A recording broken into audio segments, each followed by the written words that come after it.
Parenting in cyberspace. It's not like parenting in the real world. Professor Charles Knutson, Brigham Young University computer sciences professor, knows why it's so difficult to understand how to protect our kids. Protect them from what exactly when they are online, Professor? Well, I don't know that I know all the answers, right? I know some of the things. I've got some, a little bit of insight, as it were.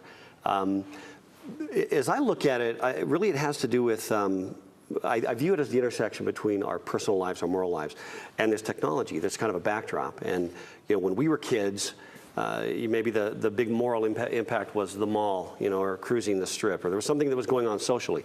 And one of the big struggles I think that most parents deal with is in separating this from their own experiences as a kid. And because it looks so different, and there's software, and there's microprocessor involved, and it's an iPhone, and it's the internet, and it's very, very scary.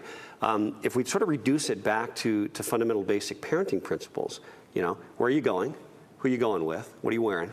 You know what I mean? What time are you going to be back? I mean, these are sort of fundamental ideas that, that really are timeless. And so what we're really worried about is, on the one hand, I don't think technology is ever the problem.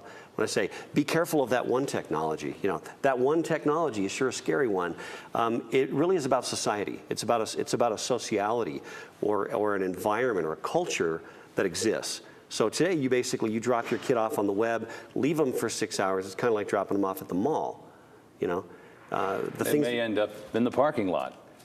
Absolutely. Under a vehicle. That's right. And so the problem is not the technology per se, and I'm a strong advocate of that idea. Technology is always a tool, right? You go all the way back, right? Back when we were little kids and fire was first invented, right? Or the wheel, right? I mean, you had fire, and suddenly you had cooked food, which increased health. You had warmth in the winter, and then you had smoke inhalation, and you had arson, you know, and burns. You know, so there's this kind of pros and cons. You know, once you had the wheel, you had better transportation, which increased economy and everything, and then pretty soon you had accidents, and then you had insurance agents, right? And so it wasn't very long, you know, a technology shows up, suddenly everybody drops in, good people and bad people. And then we figure out what's wrong with it or how it can do us harm if we misuse it. Right, but everybody drops into whatever the social backdrop is. Everybody in the world drops in and kind of plays out their moral agency in that space. The bad guys are bad guys, whether the tool is a cell phone or a shotgun, right? Or a torch with fire, pitchforks. They're going, you know, they're storming the castle with the pitchforks and the, you know, and the torches. You know, everybody drops in and they do what they were already going to do. They just do it differently now. So cyberbullying is bullying with a cyber twist. You know, there's always been pornography, but we've never had the ability to let 15-year-olds take a picture of themselves, generate their own pornography, as it were, and then distribute that to the school. You know, that sort of dynamic has never existed before. But the notion that you know, that the technology is different, I think it is different. The notion that it's fundamentally at fault or problematic, I don't believe that.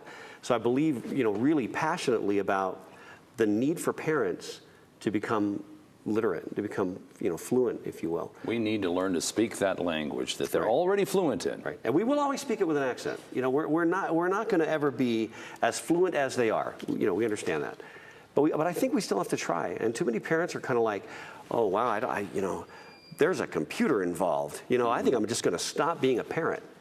You know, or you know, somebody will come to me. Maybe I'm speaking somewhere and say my kid's playing World of Warcraft 16 hours a day. You know. And that didn't get past your radar. I mean, it is on their radar now. But how did you get to that point? You wouldn't let your kid do anything else for 16 hours a day.